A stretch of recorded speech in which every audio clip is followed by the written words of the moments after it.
Sa'id bin Amir al-Jumahi radhiyallahu anhu, seorang sahabat yang zuhud dalam kehidupannya. Ketika Khalifah Umar bin Khattab radhiyallahu anhu diangkat menjadi khalifah, maka Sa'id bin Amir mendatangi beliau dan memberikan nasihat. Sa'id berkata, "Wahai Umar, aku berwasiat kepadamu agar kamu bertakwa kepada Allah dalam urusan manusia, dan janganlah kamu takut kepada manusia dalam urusan Allah. Janganlah ucapanmu bertentangan dengan perbuatanmu, karena sesungguhnya ucapan yang paling baik adalah yang sesuai dengan perbuatan. Wahai Umar, hadapkanlah wajahmu untuk orang yang Allah serahkan urusannya kepadamu, baik orang-orang muslim yang jauh atau yang dekat. Cintailah mereka sebagaimana Anda mencintai dirimu sendiri dan keluargamu, dan bencilah mereka sesuatu yang Anda benci bagi dirimu dan keluargamu. Dan tundukkanlah beban menjadi kebenaran, dan janganlah kamu takut celaan orang yang mencela dalam urusan agama Allah." Maka Umar berkata, "Siapakah yang mampu menjalankan itu, wahai Sa'id?" Seolah-olah Khalifah Umar mengatakan sangat berat sekali melaksanakan hal tersebut. Maka Sa'id menjawab, "Orang laki-laki sepertimu insya Allah mampu melakukannya, yaitu di antara orang-orang yang Allah serahkan urusan umat Muhammad kepadanya, dan tidak ada seorang pun perantara antara dia dengan Allah." Artinya, insya Allah Umar sebagai pemimpin tertinggi kaum muslimin yang tidak ada lagi setelah Rasulullah SAW wafat ini, ketika beliau menjadi khalifah, tidak ada lagi atasan dari Umar, tidak ada pimpinan dari Umar, tidak ada. Beliau langsung mempertanggungjawabkan kepemimpinannya pada Allah Subhanahu wa taala. Khalifah Umar radhiyallahu anhu menugaskan Sa'id bin Amir menjadi gubernur di Homs, di wilayah Suriah sekarang. Maka Sa'id menolak. "Wahai Umar, aku ingatkan dirimu akan Allah. Janganlah Anda menjerumuskan saya ke dalam fitnah." Beliau merasa tanggung jawab sebagai gubernur ini suatu hal yang berat, khawatir nanti dia tergelincir. Maka dia menolak. Umar marah kepada Sa'id bin Amir. Umar berkata, "Kalian menaruh urusan berat ini di pundakku, lalu kalian berlepas diri dariku. Demi Allah, aku tidak akan melepaskanmu. Anda harus berangkat, dan akan kami beri gaji sebagaimana seorang gubernur menerima gaji." Umar merasa kaum muslimin sudah mempercayakan kepada beliau amanat sebagai khalifah, maka tidak sepatutnya mereka lepas tangan untuk tidak bersama-sama dengan Umar untuk saling menolong dalam menjalankan amanat tersebut. Akhirnya Sa'id bin Amir pun melaksanakan tugas dari Umar ini untuk berangkat ke Syam untuk menjadi gubernur di sana. Tapi beliau tidak mau menerima gaji bulanan, cukup tunjangan dari Baitul Mal yang setiap tahun diberikan sudah cukup buat kehidupannya bersama keluarganya. Kemudian suatu waktu datanglah beberapa orang dari Homs ke Madinah. Umar bertanya kepada mereka untuk menuliskan daftar fakir miskin yang ada di kota Homs. Lalu orang dari Homs tadi menuliskan daftar nama fakir miskin dan diserahkan kepada Khalifah Umar. Khalifah Umar membaca, dan di antara daftar fakir miskin ada seorang yang bernama Sa'id bin Amir.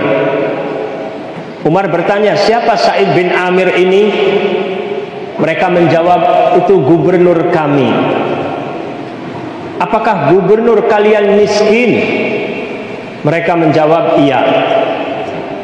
Lalu Umar menangis terharu dan menitipkan 1000 dinar ke dalam sebuah kantong dan meminta mereka menyerahkan kepada Sa'id bin Amir. Sesampainya mereka di Homs, mereka menyampaikan amanat dari khalifah ini kepada Sa'id bin Amir. Lalu mereka pulang.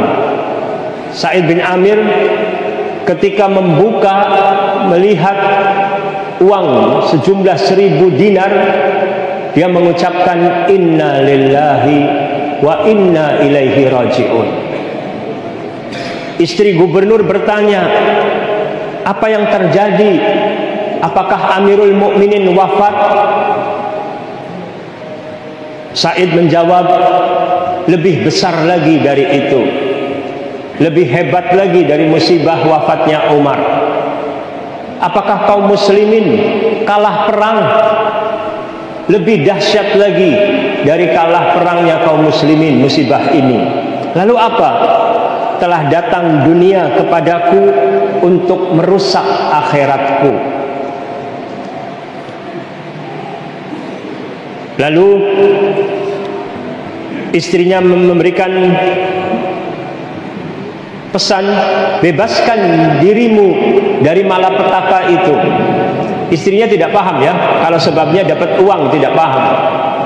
Lalu suaminya menjawab, apakah kamu mau membantuku untuk melepaskan dari musibah ini? Ya, tentu. Lalu baru Sa'id bin Amir menyerahkan uang tersebut dan juga untuk dibagikan kepada fuqara dan masakin yang ada di kota Homs. Lalu istrinya juga ikut membantu, memberikan kepada para janda, kepada anak-anak yatim dan lain sebagainya, sampai dihabiskan semua 1000 dinar itu, diberikannya kepada orang-orang lain. Ya. Dari sini, dari kata-kata Sa'id bin Amir ya, telah datang dunia kepadaku untuk merusak akhiratku. Sebenarnya dunia itu sendiri bukan suatu hal yang tercela sama sekali ya, tapi tiap orang berbeda dalam mensikapi. Khawatir kalau ternyata dunia tersebut, harta tersebut menjadikan dia lalai dari agama Allah, menjadikan dia lupa diri, menjadikan dia sombong, menjadikan dia bermaksiat dan lain sebagainya. Tapi yang sama-sama harus kita perhatikan, jangan sampai kita mencintai harta berlebihan. Sedangkan Allah mengingatkan kita, wa tuhibbunal mala hubban jamma. Kemudian dalam surat Al-Adiyat Allah juga menyebutkan, wa innahu lihubbil khairi lasyadid. Sesungguhnya manusia itu sangat cinta kepada harta. Sebagian ahli tafsir menjelaskan karena sangat cintanya kepada harta mengakibatkan dia bakhil, mengakibatkan dia berbuat zalim kepada orang lain, mengakibatkan dia menghalalkan segala cara, tidak peduli dari yang halal apa yang haram. Maka Allah mengingatkan sebelumnya ketika menyebutkan wa innahu lihubbil khairi lasyadid, sebelumnya Allah bersumpah dengan kuda perang, wal adiyati dhabha fal muriyati qadha fal mughirati subha fa asarna bihi naq'a fa wasatna bihi jam'a. Allah bersumpah dengan kuda perang agar manusia memperhatikan, merenung tentang kuda ini. Demi kuda perang yang berlari kencang dengan nafas yang terengah-engah, demi kuda perang yang ketika berlari kencang tersebut tapal kuda menghentakkan batu lalu memercikan api. demi kuda yang menyerang musuh di waktu subuh. Kuda tersebut menerbangkan debu dan juga masuk ke kerumunan musuh. Ya. Kuda perang ini tentu kuda yang terlatih, dan kuda yang terlatih itu akan semangat berlarinya kalau ditunggangi oleh orang yang terlatih juga dalam menunggangi kuda.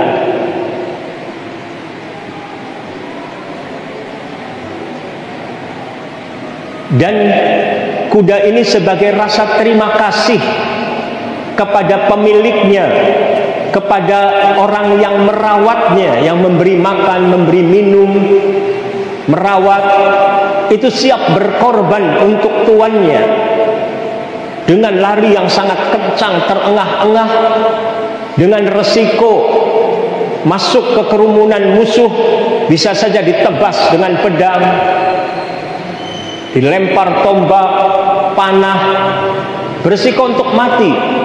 Tapi kuda itu tidak peduli, berani, sebagai bentuk rasa terima kasih kepada tuannya.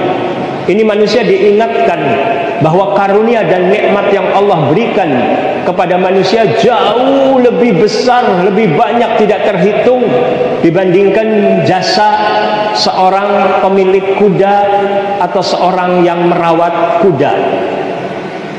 Tetapi mengapa manusia kebanyakan ingkar, kebanyakan kufur? Makanya setelah Allah bersumpah, Allah mengingatkan, innal insana li rabbihi lakanud.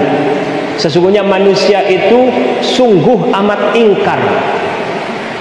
Sebagian ahli tafsir menjelaskan lakanud di sini orang yang banyak mengeluh tentang musibah tapi lupa akan nikmat-nikmat Allah yang banyak. Ketika bertemu dengan orang yang ada hanya keluhan saja, pasar lagi sepi, untungnya lagi susah, lagi sakit, dan lain sebagainya, seolah-olah lupa berapa banyak karunia dan nikmat yang Allah berikan kepadanya tidak disebut. Manusia amat ingkar, kufur nikmat kepada Allah Subhanahu wa taala, tidak menggunakan nikmat-nikmat Allah di jalan yang diridhoinya. Innal insana li rabbihi lakanud wa innahu ala dzalika lasyahid. Dan sesungguhnya dia manusia menjadi saksi atas kekufurannya tersebut. Menjadi saksi dengan ucapan dan dengan perbuatannya. Dan di akhirat ketika manusia menolak, mengingkari dan mengatakan dirinya sebagai orang yang taat kepada Allah, padahal sudah ada catatan amal keburukan yang dia lakukan, tapi dia berusaha berbohong kepada Allah, maka mulutnya dibungkam oleh Allah. Kemudian kaki, tangan, kulit itu akan menjadi saksi nanti di hari kiamat. Mereka berbicara. Bisa dibaca di surat Yasin ayat 65, surat Fussilat ayat 21, bahwa anggota tubuh kita nanti di akhirat akan menjadi saksi atas apa yang dilakukan berupa kemaksiatan dan dosa. Wa innahu ala dzalika lasyahid wa innahu lihubbil khairi lasyadid. Dan sesungguhnya dia sangat cinta kepada harta. Ini penyakit manusia berupa hubbud dunya wa karahiyatul maut. Kemudian Allah berikan solusi setelah itu. Afala ya'lamu idza bu'thira ma fil qubur wa khussila ma fis sudur inna rabbahum bihim yauma idzil lakhabir. Tidakkah dia mengetahui bahwa nanti akan dibangkitkan apa-apa yang ada di dalam kubur, akan dibangkitkan semuanya. Adanya hari kiamat, adanya hari kebangkitan, adanya yaumul hisab. Penting bagi setiap diri kita untuk selalu mengingat akan hari akhirat, mengingat bahwa kita akan diminta pertanggungjawaban yang menjadikan hati kita menjadi lembut.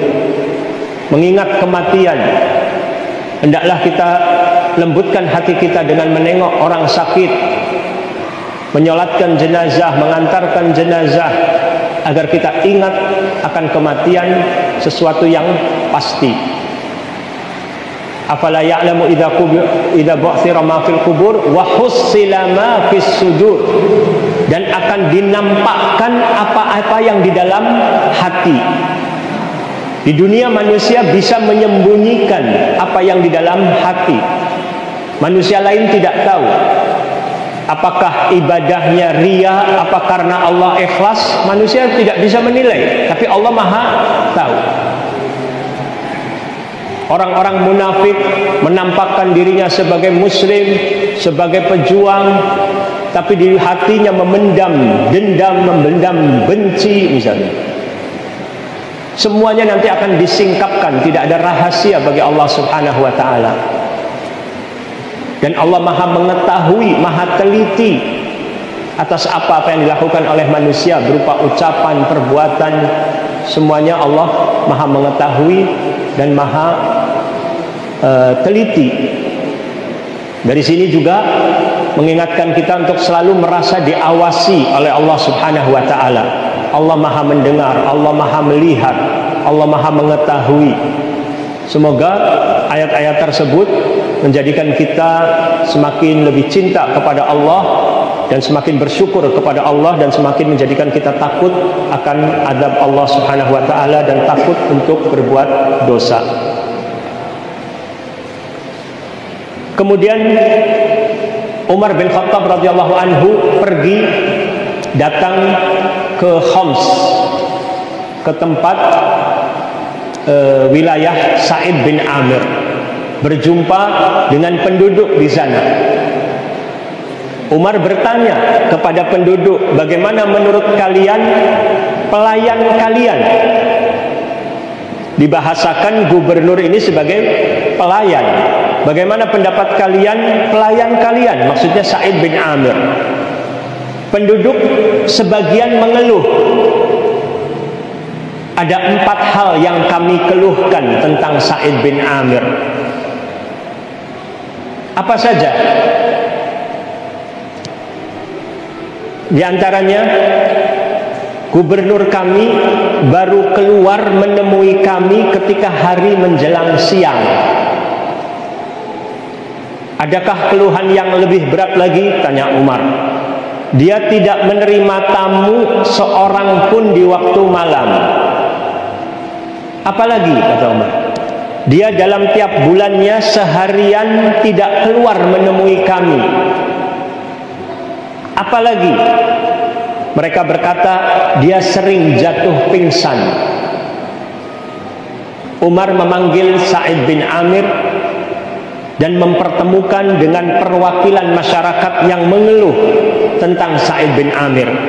Umar berdoa, ya Allah, janganlah engkau ubah persangkaan baikku kepadanya pada hari ini.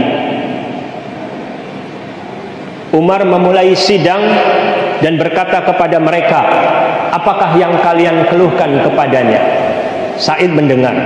Dia keluar menemui kami ketika hari menjelang siang. Umar bertanya kepada gubernur, apa tanggapanmu?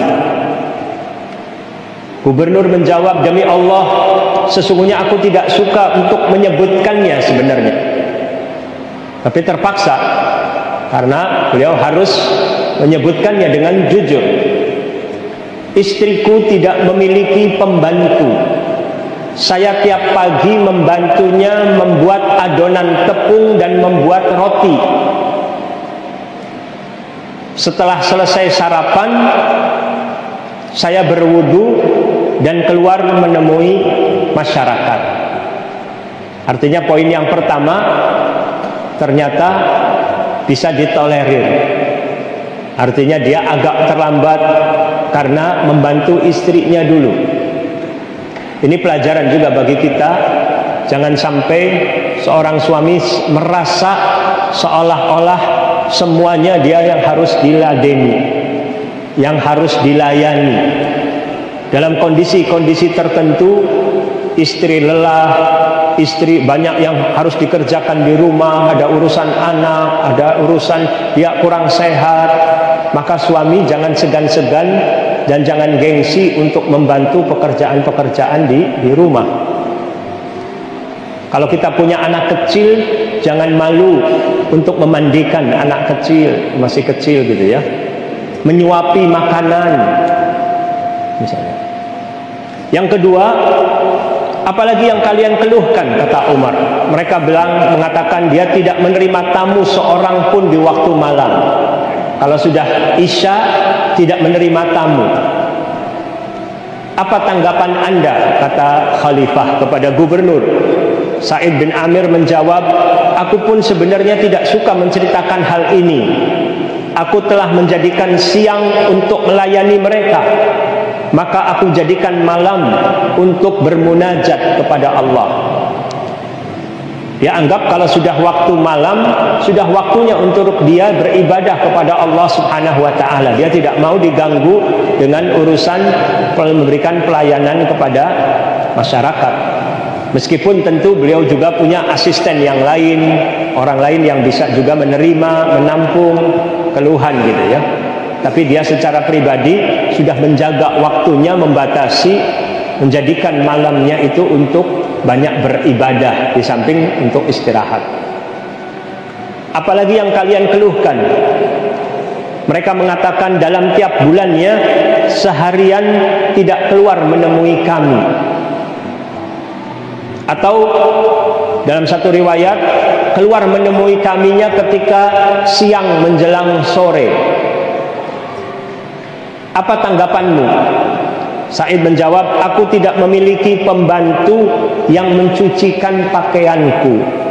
Bahkan aku hanya memiliki pakaian yang aku pakai ini saja, satu bajunya.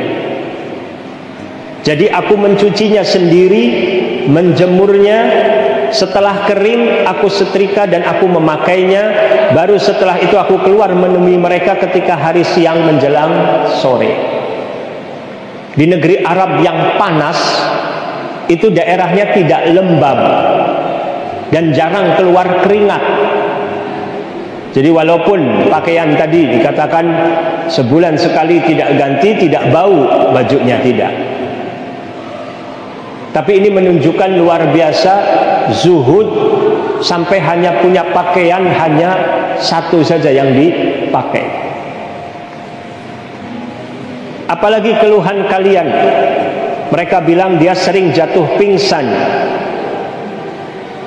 Apa tanggapan Anda? Kata Umar. Sa'id bin Amir menjawab, aku telah menyaksikan pembunuhan Khubayb bin Adi al-Ansari yang 2 pekan yang lalu kalau tidak salah saya pernah, atau sebelumnya ya, pernah diceritakan kisah Khubayb. Saat itu aku masih musyrik. Aku melihat orang-orang Quraisy menyiksa tubuhnya dan membunuhnya.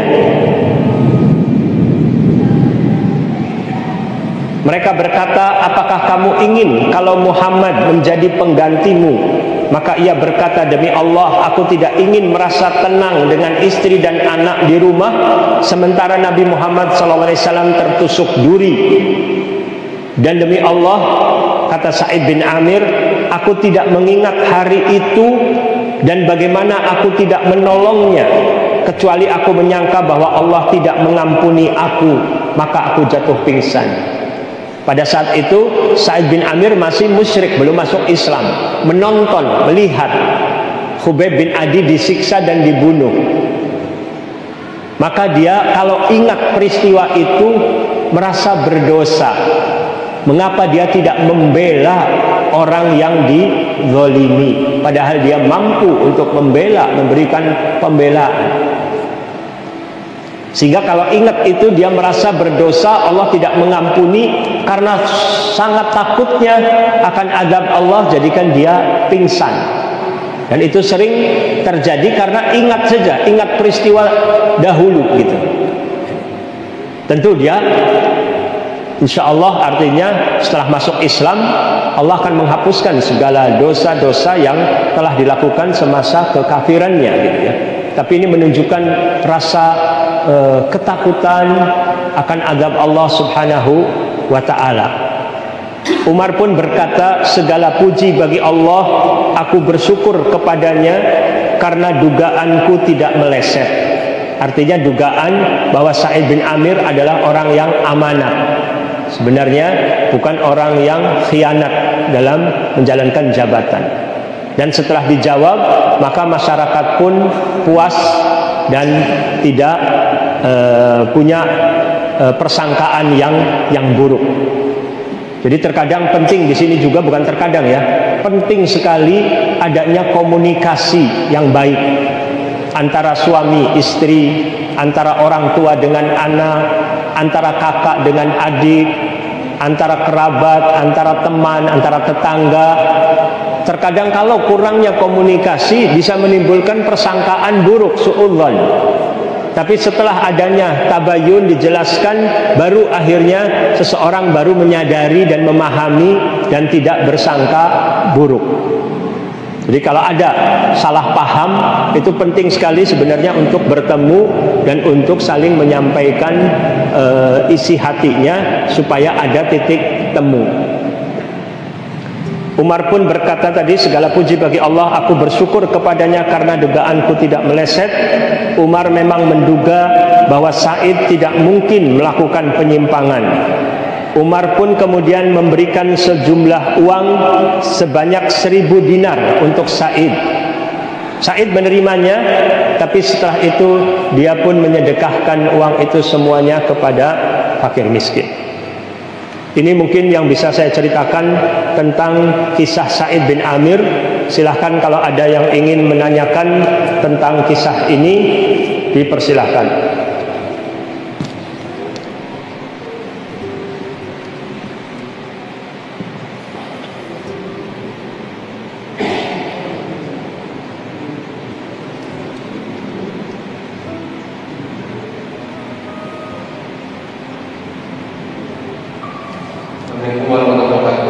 Waalaikumsalam warahmatullahi wabarakatuh. Ada dua pertanyaan di dua ya.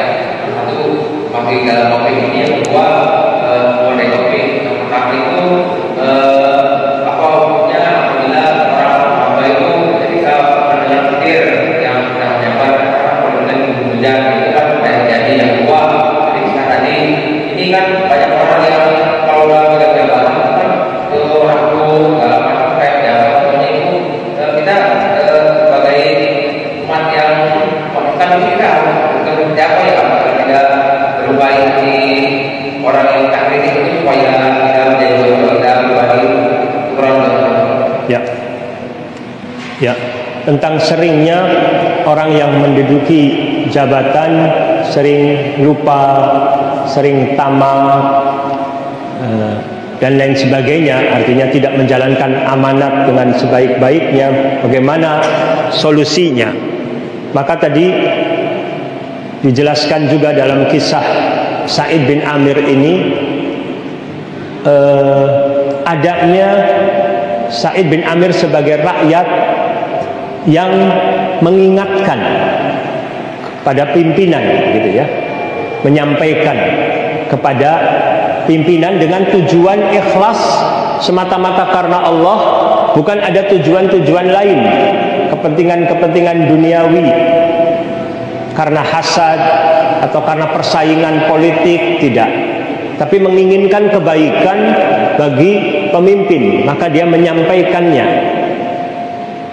Dan perlu juga pemimpin yang tidak boleh juga tersinggung atau anti terhadap kritikan, yang seharusnya senang. Termasuk Khalifah Umar radhiyallahu anhu ini, dia mendoakan semoga Allah memberikan rahmat kepada orang yang telah menunjukkan kepada saya kekurangan-kekurangan saya. Jadi ini penting, jangan marah, perlu diingatkan. Dan sebaliknya juga tadi Umar bin Khattab radhiyallahu anhu juga selektif dalam memilih pemimpin, dalam memilih gubernur. selektif memilih orang yang bertakwa kepada Allah, orang yang takut kepada Allah, orang yang amanat. Nah, ini seharusnya demikian juga. Apabila dalam satu masyarakat, dalam satu negara, masyarakat punya peranan untuk memilih, maka hendaklah pilih yang bertakwa, orang yang bertakwa kepada Allah, orang yang jujur, orang yang amanat, dan seterusnya. Bukan pilihan-pilihannya karena indikasi-indikasi lain yang sifatnya keduniaan. Karena menguntungkan, kalau saya pilih dia, nanti bisnis saya akan dimudahkan. Tidak peduli apakah orang tersebut orang yang baik, orang yang pantas atau tidak, tapi akan menguntungkan saya. Nah, ini tidak, pertimbangannya seperti itu. Dan tidak lupa juga tentunya kita banyak terus berdoa kepada Allah Subhanahu wa taala agar Allah meluruskan, memberikan hidayah kepada para pemimpin, para pejabat. Di samping kita juga banyak beristighfar, bertaubat, memperbaiki diri, dan terus berdakwah kepada masyarakat. Karena pemimpin ini kriteria dan akhlak mereka tidak lepas dari kriteria dan akhlak dari masyarakat. Pemimpin ini potret dari bagaimana masyarakatnya. Apabila masyarakatnya insya Allah baik, maka akan muncul juga insya Allah pemimpin yang baik juga. Sehingga perlu terus berdakwah, memberikan pendidikan kepada generasi muda agar mereka nanti juga kelak menjadi pemimpin-pemimpin yang berkualitas, beriman, bertakwa kepada Allah, yang jujur, yang adil, yang amanat, yang berusaha untuk mensejahterakan masyarakat secara keseluruhan. Ya, yang lain? Ya.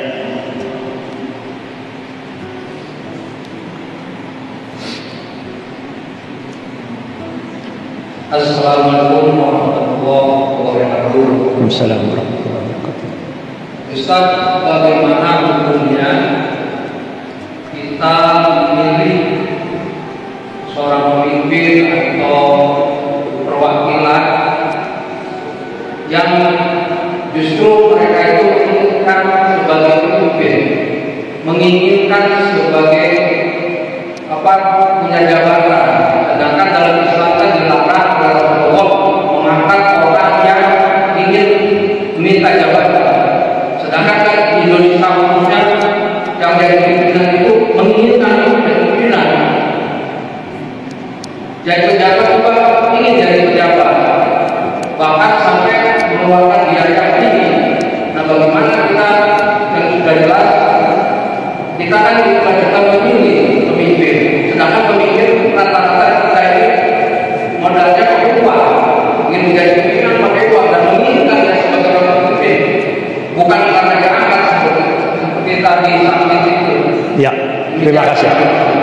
Ya, seperti Sa'id bin Amir tadi juga ketika dipilih untuk jadi gubernur, dia awalnya menolak. Artinya dia bukan berambisi kepada jabatan. Bahkan ada seseorang yang datang kepada Nabi SAW meminta jabatan, oleh Nabi SAW justru tidak diberi. Dan dijelaskan bahwasanya jabatan itu adalah suatu amanat yang di hari kiamat itu banyak nanti merupakan menjadi penyesalan. Gitu. Maka penting di sini untuk para calon pemimpin ini jangan menjadi orang yang sangat ambisi untuk jadi pemimpin, tetapi tujuannya juga adalah duniawi, karena cari uang, cari pengaruh untuk dunia istilahnya ya. Dan tentu bagi masyarakat juga, kalaupun diminta untuk memilih, maka selektif tadi seperti saya katakan, bukan orang-orang yang berambisi yang tujuannya untuk dunia. Adapun kalau semuanya sama-sama calonnya adalah orang yang ambisi semua, tidak ada satupun yang tidak punya ambisi misalnya ya, maka kita kalaupun barangkali terpaksa memilih yang paling lebih ringan, artinya mudaratnya yang lebih baik, banyak kebaikannya misalnya. Kemudian untuk masalah meminta atau berambisi dalam kondisi tertentu, selama tujuannya bukan untuk pribadi dan untuk dunia, itu masih dibolehkan. Seperti Nabi Yusuf alaihissalam meminta jabatan kepada raja untuk dijadikan sebagai bendahara negara. saya bisa dan mampu untuk menjalankan tugas tersebut. Itu kalau dalam keadaan artinya terpaksa, ketika kebanyakan orang barangkali, misalkan pemimpin ini tidak mesti harus pemimpin negara ya. Misalkan dalam satu masyarakat diminta juga misalnya untuk memimpin DKM masjid misalnya. Karena khawatir kalau tidak kita maju misalkan akan tampil pemimpin-pemimpin yang tidak amanat, maka seseorang apabila dia sudah sholat istikharah dan merasa bahwa dia berambisi tadi, tujuannya sama sekali bukan ketenaran, bukan uang, bukan apa-apa, bukan yang sifatnya duniawi, maka dibolehkan dia mengajukan, menawarkan dan berambisi tadi misalnya. Tapi itu dalam kondisi-kondisi tertentu yang sifatnya darurat. Ya, ada lagi? Pak Yusuf. Assalamualaikum warahmatullahi wabarakatuh. Waalaikumsalam. Ustaz, dengan kepemimpinan beliau dari berikut ini, sebenarnya saya berpercaya bahwa perbuatan baik itu banyak. Perbuatan baik itu banyak, tetapi memberi nasihat kepada orang demi keselamatan akhirat itu perbuatan yang lebih baik. Nah, yang perlu saya tanyakan, saya minta keterangan pada saat sakit tadi itu menjadi gubernur, itu apakah sudah masuk Islam atau belum? Karena ini yang saya berikan orang yang diberi. Ya, terima kasih. Jazakumullah khair. Ya, Sa'id bin Amir radhiyallahu anhu ketika diangkat oleh khalifah menjadi gubernur di Homs sudah masuk Islam. Hanya beliau suka pingsan, ingat akan masa lalunya ketika dia masih kafir, masih di Mekah, belum masuk Islam, melihat seorang sahabat yang bernama Khubayb bin Adi radhiyallahu anhu disiksa dan dibunuh. Dia hanya jadi penonton saja, tidak berbuat apapun untuk membela. Ini jawabannya seperti itu. Jadi ini pelajaran juga bagi kita. Sebenarnya umat Islam juga harus membela orang-orang yang tertindas, membela orang-orang yang dizolimi, meskipun kita secara pribadinya tidak dizolimi misalnya, tapi orang lain, maka kita harus ada punya rasa ghirah, semangat untuk membela orang yang dizolimi, meskipun nanti beresiko harta kita keluarkan, waktu kita korbankan, tenaga kita, pikiran, bahkan kita mendapatkan ancaman, resiko dan lain sebagainya. Nah, itu juga merupakan sifat-sifat kesatria, sifat-sifat kepahlawanan untuk memikirkan orang lain, tidak egois hanya memikirkan diri sendiri. Kita berdoa kepada Allah Subhanahu wa taala agar Allah tampilkan pemimpin-pemimpin umat, pemimpin yang bertakwa, pemimpin yang bijaksana, yang adil, yang jujur, yang memikirkan kesejahteraan masyarakat pada umumnya. Wassallallahu ala nabiyina Muhammad wa ala alihi washabbihi wasallam wa akhiru da'wana alhamdulillahi rabbil alamin. Wassalamu alaikum warahmatullahi wabarakatuh.